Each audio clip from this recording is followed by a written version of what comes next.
Hello, welcome to my next lecture on, as part of my lecture series. We've moved out of the kitchen for a bit of variety, but it's still part of the kitchen lecture series. And today we're going to follow up um, my last lecture on work I've done on oncology with a lecture about feminism. And a woman might say, "Well, I'm a man. What would I know about feminism?" But I have studied the subject, and it's an interesting subject to look at the origins and trace the origins to from the past to the modern day. So that's what we're going to do in the lecture. Um, as part of the course, I include a book by Charlotte Bronte called Jane Eyre, and I see this as a very important text in the early foundations of feminism. In that Charlotte Bronte was a very intelligent lady and well ahead of her time in terms of sort of understanding political thinking. But so therefore, I trace this back as the beginning of the modern feminism, and also the beginning of the novel. Very early on, the change in literary technique from stories to an evolution of the soul or the self, and this provides a very good backdrop for J- Jane Eyre's life as you see it develop. Jane Eyre has some terrible experiences when she's young. She's locked in a terrifying experience in a red room, and she has bad experiences with both social expectation and bullying as a child. But being a resilient character as Jane Eyre is, and how I'd hope to be, she uh, she seeks a meritocratic future. For those who don't know what meritocracy is, it's a school of thought that goes back to ancient Greece, and it's to do with an ordering of society based on merit or ability, or as Jane Eyre says, rather than the expectations of society to be valued in herself, and she becomes a governess. Um, and in the story, she's torn between two men. There's St John, her uh, a later relationship, and a previous relationship, Mr. Rochester, who's the kind of Byronic hero, and Jane's torn between her two sides to her nature of her piety, because she almost becomes a virtual nun with St John, and a more emotional, physical side of her nature that's drawn very much towards the Byronic hero of Rochester. Um, Even though Jane Eyre isn't the specific focus of this subject, it's a very good book to I think begin with understanding what a more cogent understanding of feminism, I argue, becomes. So, Jane is fighting against the prejudice and hate of society, and wanting to be valued for herself, in herself, for her personality and achievements. Um, Now, this I think is a very, very strong argument for feminism, a lot stronger than um, some of the other arguments for feminism. Um, but in modern times, feminism's become towards a focus on patriarchy, or the role of the father or the patriarch, and a lot of feminism, the kind of mood and the kind of focus is a very much a resentment and a hatred of patriarchy. Um, but many women don't actually include their own father, who is, in a sense, more their patriarch than another man's supposed to be, and therefore, they develop an antithesis towards other men as father figures, or in fact, father figures to others, their children and so forth. And there can be an over identification with their own father and a disillusion with their mother that leads them to become very um, kind of sociopathically biased in relationships. And they're constantly encouraged by women to keep denying the patriarch, and it leads to very unstable emotional lives for women in lots of different relationships, and never actually getting the benefit that women should get from the patriarch, which is that the patriarch is a role model, and women are very dependent on that role model, and and procreation seems to become a cross between recreation and retribution for pregnancy, because the hatred of the patriarch and the historical injustice that women feel, um, it is evinced in modern life in the whole question of fertility and pregnancy and personal relationships.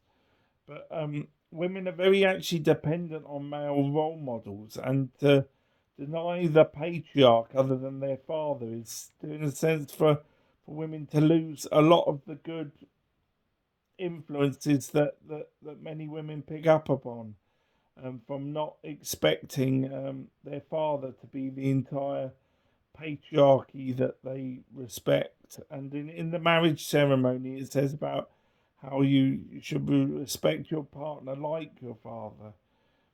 It's just they're not your father in the sense of they're your biological father. They're your family's biological father, or they're somebody else's biological father.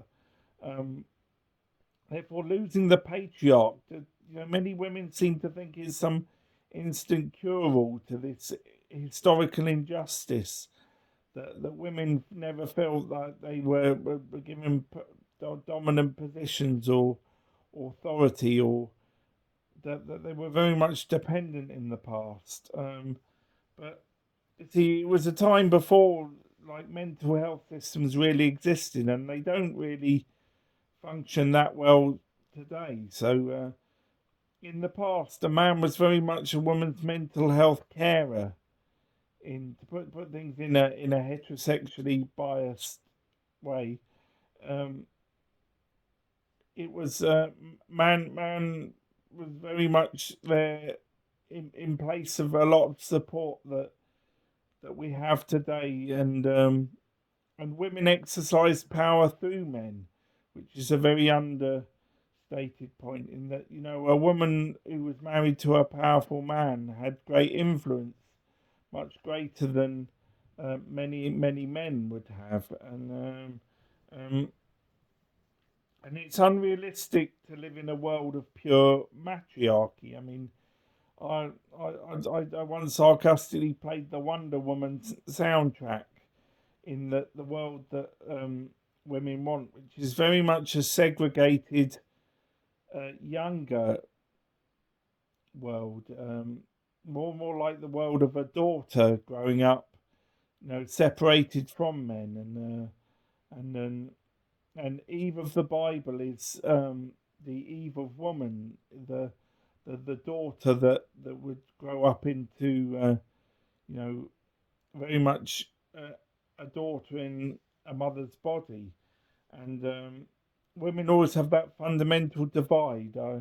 I spoke about it a bit in my autism lectures as another frame of reference for you to look at. But and women stir up so much anger in women towards patriarchy, towards men, um, that women very much have trouble identifying with their unborn children as it is, because a woman doesn't really have a conception of a pregnancy being a baby, but and therefore they very much say that the baby is a father's child, and very much have difficulty identifying with the baby being their own child, and it very much affects like the life chances of early developing unborn children. Uh, and the problem is, if you disregard the patriarch, women as a matriarchy lose the balance in wisdom that men and women get as a partnership, um, or maybe if you put it into gender neutral terms, um, people on gender spectrums get as partnerships. Um, women are encouraged to procreate under the name sex, but sex is a legal definition, blaming the father or patriarch for the manifold psychological problems associated with women's mental health, their lack of support, their failure of male role models, and their alienation of male role models that is very much being fundamentally antagonized by women's rights. And therefore, I would make a distinction between a woman's rights and women's rights, and the collective effect of this matriarchy on destabilizing personal relationships and alienating women from personal relationships. That they would feel that a man would be purely a patriarch and not a partner. Um, um, and matriarchy has a lot of problems associated with it because, in my diagnosis, the entire female sex is more or less autistic due to this split between Eve, the daughter, and the mother that remains. And women do so much developing in early life that they develop physically rather than psychologically, which happens a great deal slower for women. Um, and so, woman is perpetually Eve, but also has Eve the daughter, but also has the responsibility of a woman's fertility and a woman's body, and very much I believe women wear makeup to disguise the daughter, to disguise the the much more immature, unstable side to women associated with autism. And women live in a woman-centered emotional support group, and which women might say, well, they have a greater empathy, they have a greater understanding, but women also have deficits and shortcomings, just as men have advantages and disadvantages. And therefore, to be jealous of men in such a way, well, it people's differences are meant to benefit each other, and deficiencies are meant to compensate, and so forth. But angering women is not necessarily empowerment, and men and women are a team fundamentally, and therefore empowerment is a joint empowerment or an empowerment of same-sex couples. The more hatred stirred up about the patriarch, women miss the point that it's actually another person's father. It's an unborn child's father, not the patriarch that is relevant to a woman. And problems with over-identifying with that patriarch and so forth. Um,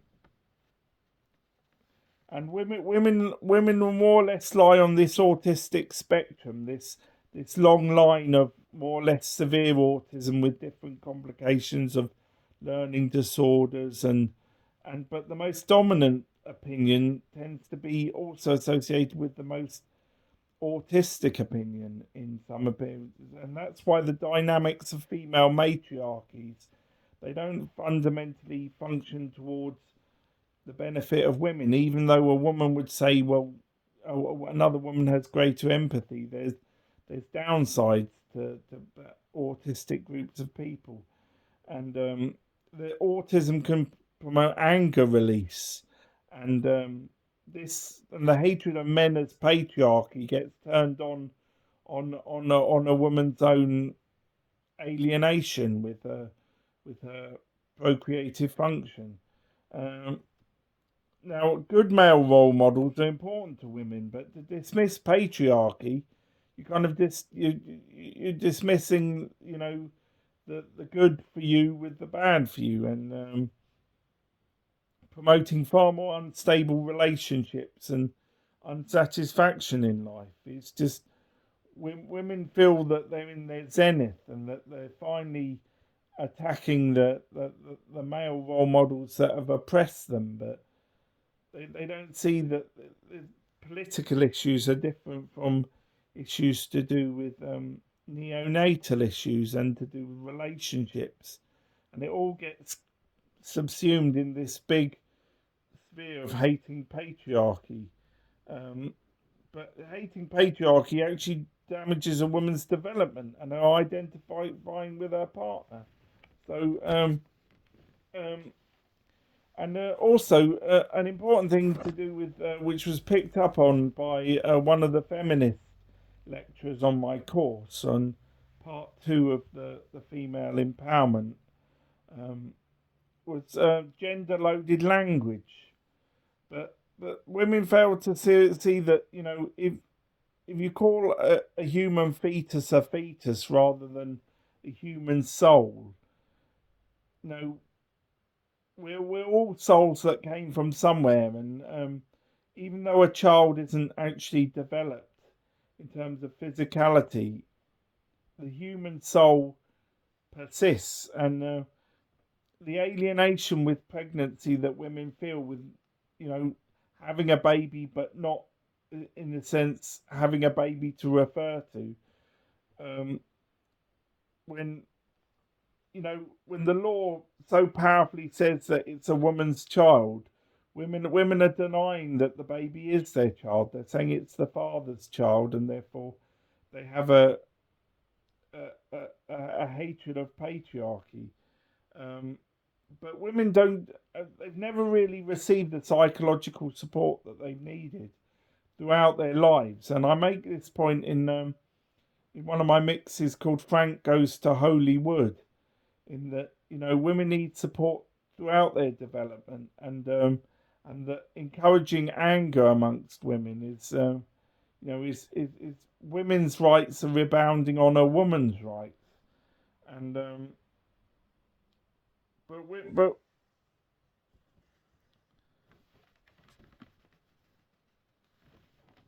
women want greater control over their procreative function, and when they say the word sex, it's very much a threat to a man, holding him responsible for their pregnancy, but it's actually a woman's body, or the incubator, the womb, that decides when a child is to be created or accepted. And women always say it's their body, but they want that power without any responsibility.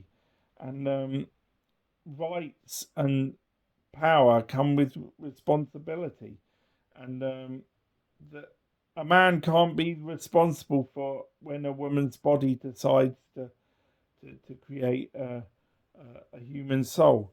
Um, and it's too easy to hate difference, too easy to hate men out of a jealous feeling of injustice with the story of history that we're told. But hate rebounds onto, you know, something that means everything to a woman. Uh, a, a relationship with her own child. Um, so to blame patriarchy for pregnancy, a lot of suspicion and hatred comes around, and it can be linked with like womb phobia, and very much a difficulty of empathy and identification with what a human soul is inside. And I remember the song by the Spice Girls, "To Become One." Well, it's not just about sex; it's about the unborn child functioning as one with the mother in synchronicity and harmony.